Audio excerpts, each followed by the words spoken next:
Bom dia. Tiago 2. Livro de Tiago, capítulo 2.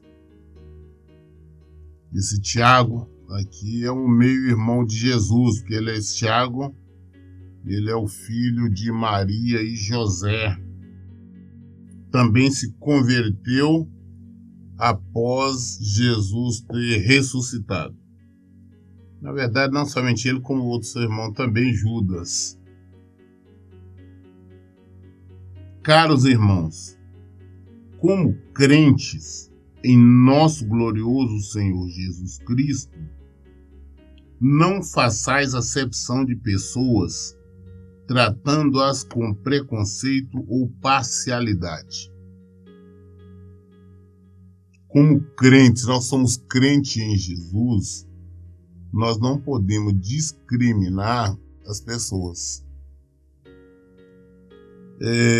Eu vejo, na verdade, as únicas pessoas que nós podemos tratar com imparcialidade ou parcialidade, que a Bíblia nos autoriza, na verdade nos manda agir assim, é com os falsos crentes em Jesus. Somente esses. Porque aqueles que conhecem o Senhor, mas vivem no pecado, e se identificando como cristão, como crente, mas não abandonam os erros, isso nós devemos afastar totalmente dele, inclusive é ordem. Não podemos nos envolver com isso. Mas com todo o resto, não.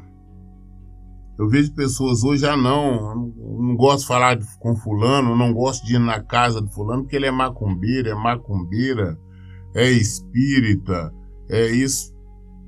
Nada a ver.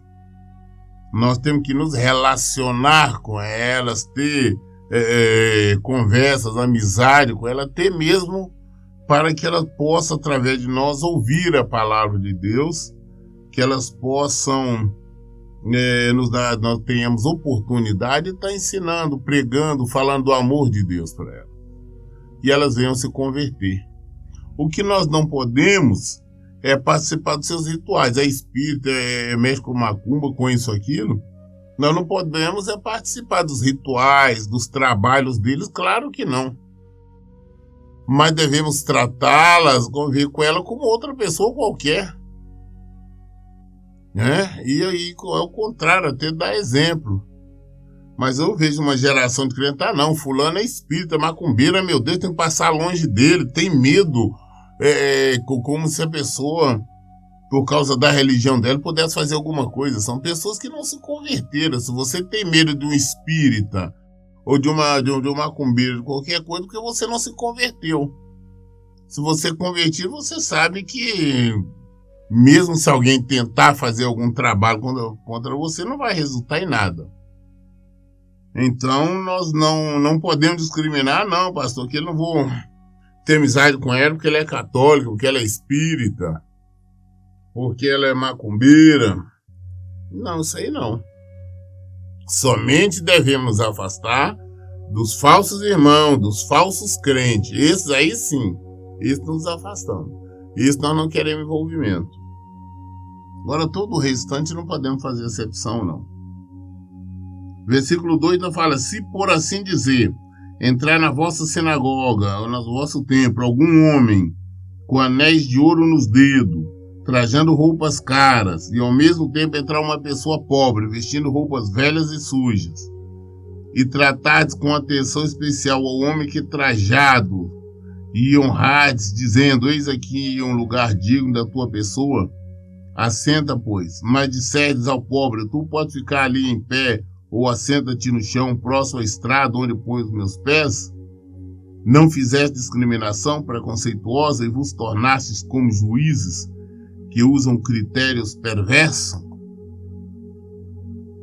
Se você fazer uma acepção escolar, não, fulano ali, é o fulano de tal, ele é rico, ele é um empresário, ele é um diretor de X ou X empresa, é um profissional liberal, ele tem isso, aquilo, então nós vamos tratar ele melhor. Enquanto nós tratamos mal, tratamos de maneira errada um pobre, Isso é discriminação, nós vamos prestar conta disso diante do Senhor. Eu vejo pessoas tratarem mal seus funcionários. Eu vejo pessoas que, quando vão em alguma casa, alguma empresa, alguma coisa, e o funcionário atende e trata até com uma certa discriminação. Não, cadê seu patrão? Cadê o dono da casa? Cadê a dona da casa? E discriminam. Essas pessoas vão prestar conta. Porque diante do Senhor todos nós somos iguais, não tem diferença. O fato de alguém ter ter mais coisas aqui na Terra, na verdade não nos coloca superior a nós e nem demonstra a bênção de Deus o fato deles terem alguma coisa. Para nós todos são iguais. Nós vemos hoje também a mesma forma em templos evangélicos, que se diz evangélico, as denominações ter ali um favoritismo das pessoas mais abastadas, das pessoas com maior condição financeira. Já vi inclusive casos até de mudarem a pregação para não ofender. Não, fulano, ele dá o maior dízimo, né? Ele é um ofertante, não podemos falar isso não, senão ele vai se ofender. Nós, quando estamos fazendo esse tipo de julgamento, como a palavra diz, nós estamos julgando de maneira perversa, de maneira com critérios perversos, estamos sendo maus. E nós vamos prestar conta disso. Não tem como escapar. Nós não podemos discriminar ninguém. Eu vejo pessoas falar, não, eu não vou... fulano não sei que ele é um pobre, como é que ele está vestido, e daí tudo nós... Roupa não faz diferença nenhuma. Dinheiro não faz diferença nenhuma. Isso é coisa para se usar, é somente isso. Versículo 5. Ouvi, meus amados irmãos, não escolheu Deus os que para o mundo são pobres, para serem ricos em fé e herdeiros do reino que prometeu aos que o amam? Interessante que nós não vemos Jesus realmente chamando os ricos, não. E sim os pobres. Vamos ver os discípulos de Jesus. A maioria eram pescadores, pessoas incultas, semi-analfabetas, pobres. Eram essas pessoas que seguiam Jesus. Eram essas pessoas que eram discípulos de Jesus. Vamos ver o próprio Senhor Jesus, que apesar de ser o criador de tudo, o dono de tudo, se Deus quisesse, desse tanto valor assim, o dinheiro, essas coisas, Jesus teria nascido numa mansão, num lar rico, numa família rica, num palácio. Não, mas ele veio de uma família pobre. Inclusive, Deus fez com que, inclusive, ele nascesse, que o berço dele fosse uma manjedoura, que é um lugar para você colocar alimento para o gado. Isso que foi o berço de Jesus. Jesus, o tempo todo, antes de começar o ministério dele, ou seja, até os 30 anos, ele viveu com os familiares dele de maneira comum. Ele trabalhou para se sustentar, para alimentar. Ele aprendeu o ofício com José. Ele era carpinteiro, ele trabalhava na carpintaria. Ele não tinha nada. E nós vemos depois que começou o ministério dele, ele não teve nada. Jesus não comprou nada, Jesus não vendeu nada, ele não adquiriu absolutamente nada. E tudo que ele tinha, a herança que ele deixou física, material, foi as roupas dele, que é o pé da cruz ali. Eles dividiram ela, os soldados já tiraram sorte e dividiram entre eles. Então as pessoas ficam supervalorizando as pessoas de posse e desprezando as que nada têm. Mas a palavra de Deus fala que Deus veio para os pobres. Nós não vimos o Senhor realmente pregando para os pobres, mas sempre falando exatamente com os ricos, combatendo os ricos. Isso em várias situações. Ele diz que os herdeiros, né? Olha, o mundo são pobres para serem ricos em fé e herdeiros do reino. Somos pobres aqui, mas se perseverarmos na palavra de Deus, nós seremos ricos no Senhor, porque nós herdaremos o reino. Então vamos perseverar e, acima de tudo, vamos ser obedientes ao Senhor, vamos aprender a amar o nosso próximo. Ah, não é pobre, e daí que ele é pobre, ele está passando, precisando de alguma coisa, vamos ajudá-lo, vamos socorrê-lo. Mas jamais discriminar. Ah, não, porque você é pobre, você tem que ficar ali, você tem que ficar... Não, esses povos têm que ter lugar de honra já ao nosso lado, porque são iguais a nós.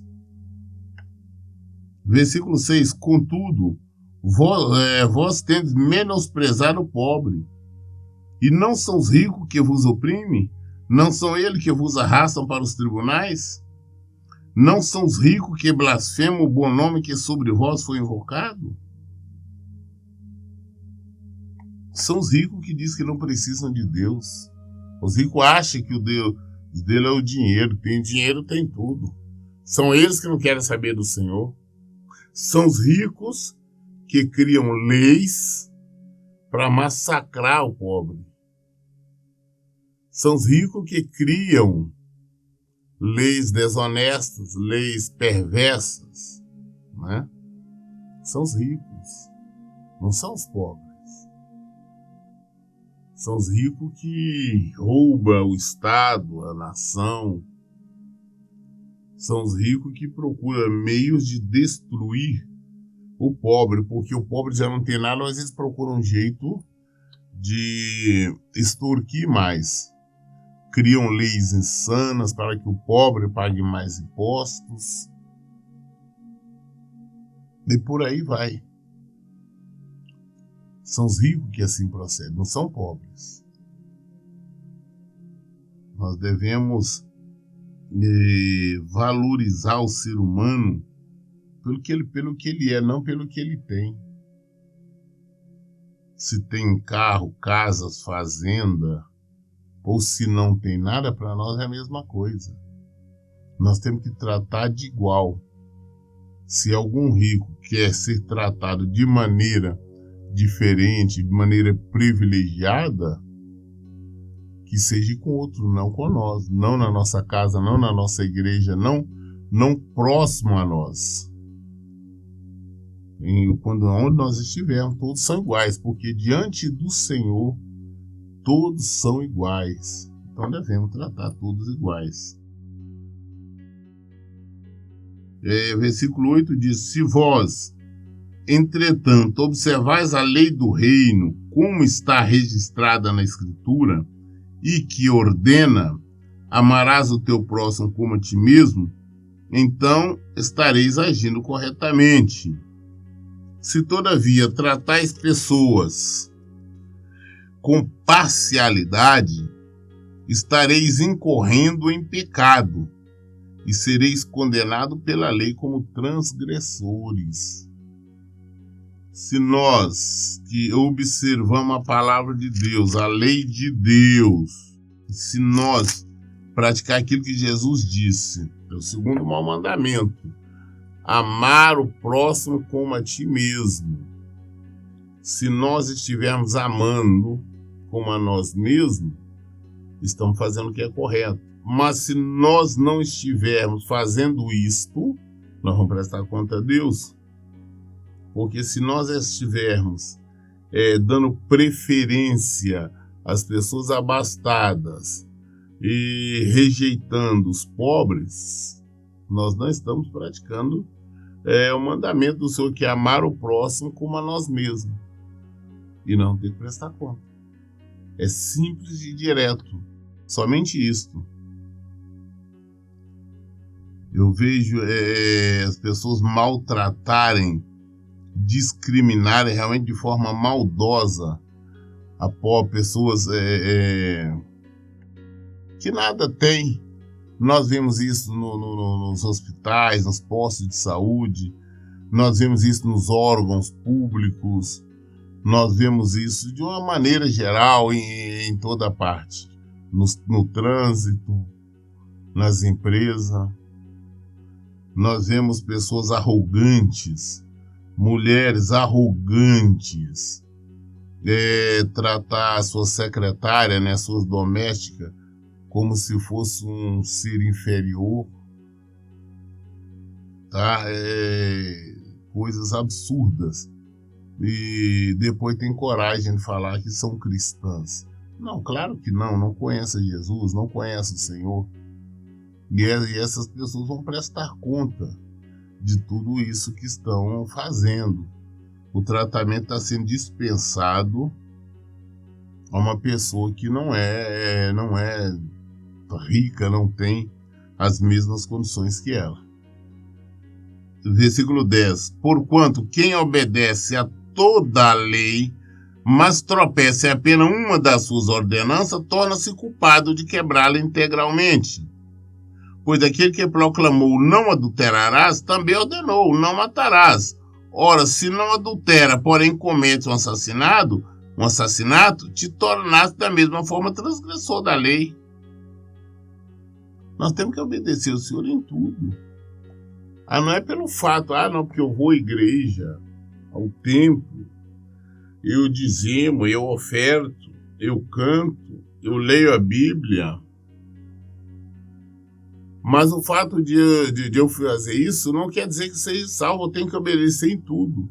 Eu posso fazer tudo isso, mas eu estou discriminando, estou tratando as pessoas com parcialidade, ou por questão financeira, ou por questão de credo, cor ou religião, eu estou sendo parcial, e essa parcialidade me transforma em um pecador.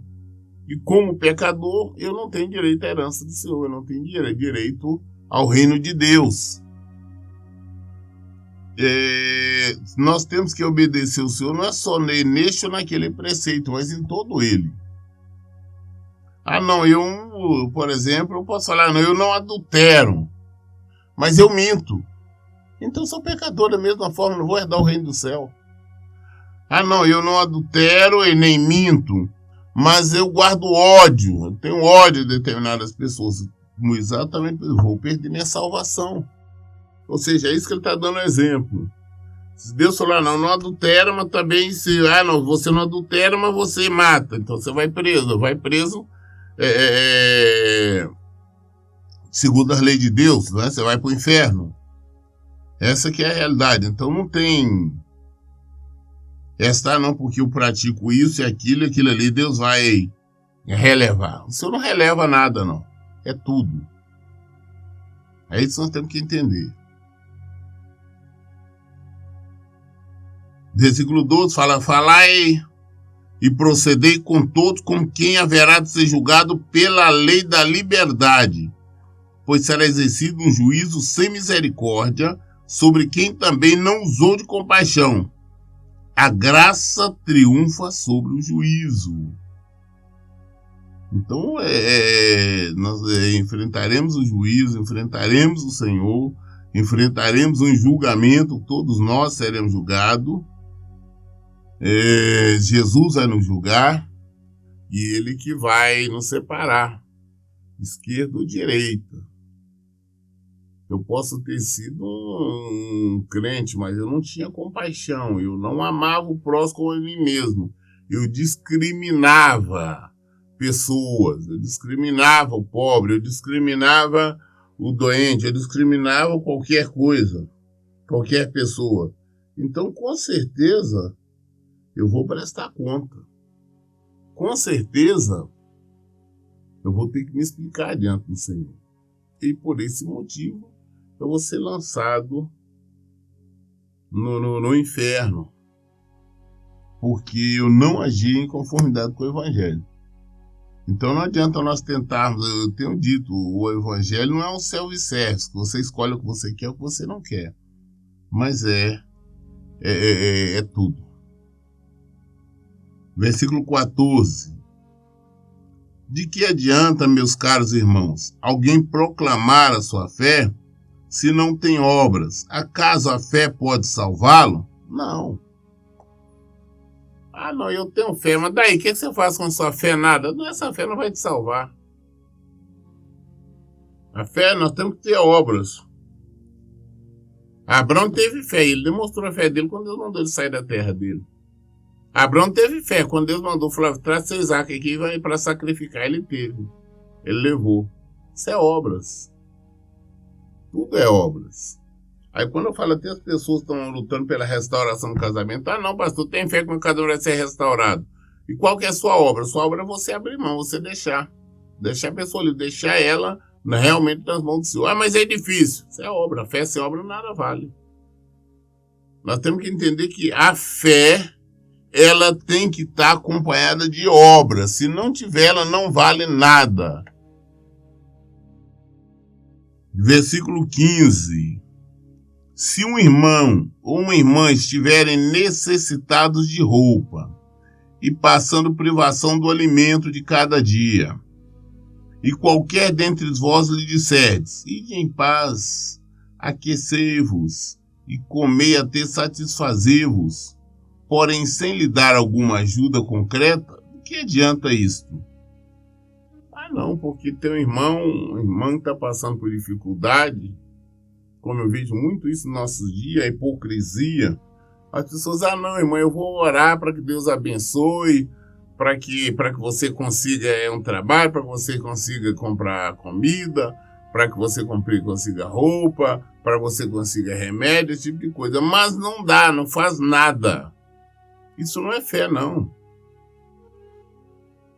Se você tem fé, você coloca as obras. Qual seria a obra? Se alguém vem até nós, você está com problema, antes de nós, não está orando, fazer qualquer coisa, vamos dar alimento para a pessoa, vamos dar roupa, vamos dar o que ela precisa. Aí sim, orando, vai em paz, Deus te abençoe, né? Que você realmente se alimente, se fortaleça e caminhe.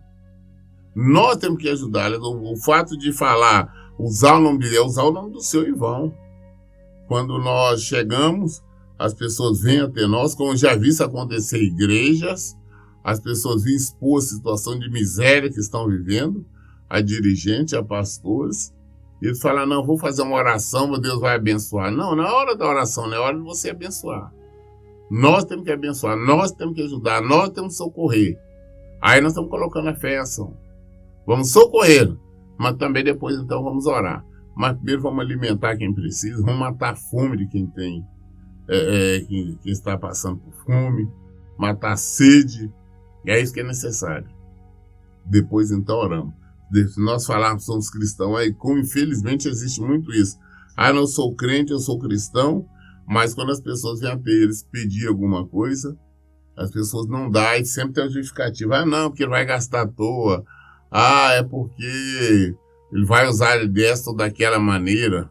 Não, meu filho, não temos que saber dar. Se alguém vem até nós, pede alimentação, vamos dar? Não, pastor, eu estou precisando de me dar um dinheiro para fazer isso. Eu desconfio que a pessoa vai usar o dinheiro de maneira indevida, em drogas ou qualquer outro vício. Eu falo, não, o que você quer dinheiro para quê? Para comprar alimento? Eu vou comprar alimento, vou dar alimento para a pessoa. Não, porque eu tenho que pagar o aluguel, meu aluguel está atrasado. Então tá, me traz o boleto do aluguel que eu vou pagar para você. Minha luz está cortada, traz a conta de luz que eu vou pagar. Nós devemos proceder assim, ou seja, jamais negar ajuda. Isso não é amar o próximo. Então, quando nós apresentamos desculpas, essas desculpas valem só para nós aqui, para Deus não. Pastor, mas eu tenho medo de eu estar ajudando, socorrendo, depois eu passar necessidade. Isso é fé. Você não tem fé em Deus? Você não confia em Deus? Você não sabe que você tem que fazer o que é correto? Depois Deus não socorre também. A fé sem obra não vale nada. Tem que ter as obras. Versículo 17. Deste mesmo modo, em relação à fé, por si só, se não for acompanhada de obras, está morta.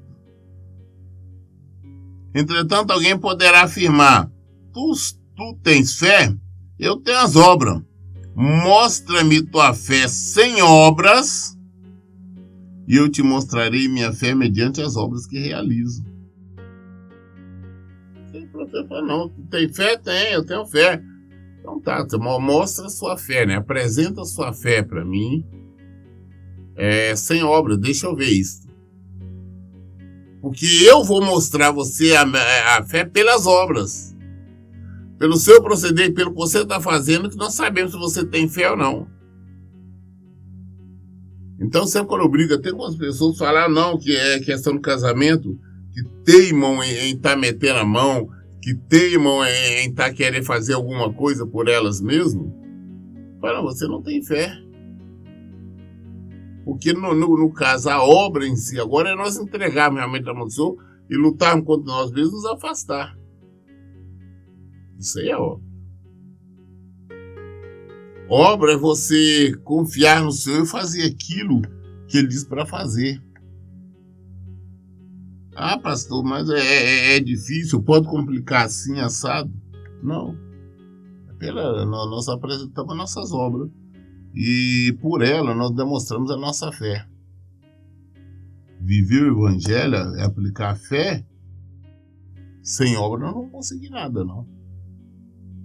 Nós temos todos os exemplos na Bíblia de todos aqueles que usaram a fé. Pronto, a fé é produtiva. A fé não é inativa, não é uma inércia, ao contrário. Versículo 19. Crês tu na existência de um só Deus? Faz bem, até mesmo o demônio crê e treme. Ah, não, eu tenho fé que Deus existe, que Ele é bom, mas todo mundo sabe. Até o diabo sabe disso. O diabo sabe e tem medo. Todo mundo conhece Deus, todo mundo sabe. Então isso não é fé. A fé é você obedecê-lo. A fé é você viver de acordo com a palavra dele. A fé é você praticar as obras dele. Isso é fé. Agora falar, não, eu creio, mas eu creio e fiquei quieto. Ah, eu estou quieto, não, eu creio em Deus. Todo mundo crê, o diabo tem medo de Deus. Ele treme diante de Deus. Agora, se nós temos fé, nós praticamos as obras dele. Viver o Evangelho é praticar as obras de Deus. Nós temos que praticar. Sem obras é impossível nós vivermos o Evangelho pleno. Versículo 20. Queres, pois, assegurar a ti, ó homem insensato, de que a fé sem obras é de fato inútil? A fé sem obras é inútil, não vale nada. Nada. Ah, não, eu creio em Jesus, eu creio no Senhor. E todo mundo fala isso. 21. Ora, não foi Abraão, nosso pai na fé, justificado por obras, quando ofereceu seu próprio filho Isaque para o altar? Vê dessa forma que tanto a fé como as obras estavam agindo juntas, e a fé foi aperfeiçoada pelas obras. Quando Deus falou, não, traz aqui seu filho, vamos sacrificar ele, ele levou a obra dele, ele levou, preparou tudo, a lenha, tudo, colocou lá e ia sacrificar. Porque ele sabia, com a fé dele, que mesmo que o filho dele morresse, mesmo da cinza, Deus tinha condição de fazer revivê-lo. Por quê? Porque Deus tinha prometido que de Isaac seria feita a herança dele. Sabia que a palavra se cumpria. Então a fé na palavra. Versículo 23. Cumpriu-se assim a escritura, que declara, Abrão creu em Deus, e isso lhe foi acreditado como justiça. E ele foi chamado amigo de Deus. Observais que uma pessoa é justificada por meio das suas ações, e não simplesmente por dizer que crê. Não é só porque diz, não, eu creio em Deus, eu sei que Deus existe, eu tenho fé em Deus, eu tenho fé em Jesus. Não, não é por isso que é justificado. Mas é justificada por meio das suas ações, da maneira como vive, a maneira como leva a sua vida. Exemplo semelhante ao de Raabe, a meretriz. Não foi ela aceita por Deus pelas obras quando acolheu o mensageiro de Israel e os conduziu à liberdade por outro caminho? Portanto, assim como um corpo sem espírito está morto, da mesma forma a fé sem obras está morta. A fé sem obras está morta. A Raabe, aquela prostituta que morava lá sobre os muros da cidade de Jericó. E quando os espias foram enviados lá para olhar a cidade, fazer um levantamento, ela entendeu, recebeu eles bem, ela os escondeu quando o povo queria procurar para matá-lo, e mandou o Potifar, falou: escuta, faz um favor, eu sei que eu tenho fé que Deus vai vencer, vocês vão derrubar tudo, vão vencer, nós seremos derrotados, mas salva a minha vida e meus familiares. A fé dela foi acompanhada de obra, e eles prometeram, falou: não, pode ter certeza, né? Coloca uma fita aqui assim, que todos que estiverem na sua casa serão preservados com vida, e foi. Então, ela mostrou a fé dela. A fé é isso, você cria, mas você é obras. Imagina que todo mundo ali estava preparando para enfrentar os hebreus, mas ela sabia, ela tinha fé em Deus, que o pessoal, os hebreus iriam vencer porque Deus estava com ela, com eles. Então ela já organizou, já fez a sua obra, protegendo os espias. Então nós temos que entender duas coisas que nós aprendemos hoje: não podemos discriminar ninguém e que nós temos que praticar as obras de Deus. Nós lemos Tiago 2, no capítulo todo, que é pequeno, e qualquer dúvida, qualquer coisa, nós esclarecemos à luz da Bíblia. Por isso eu sempre digo: leiam e pratiquem a Bíblia. Que Deus abençoe. Tenham um bom dia.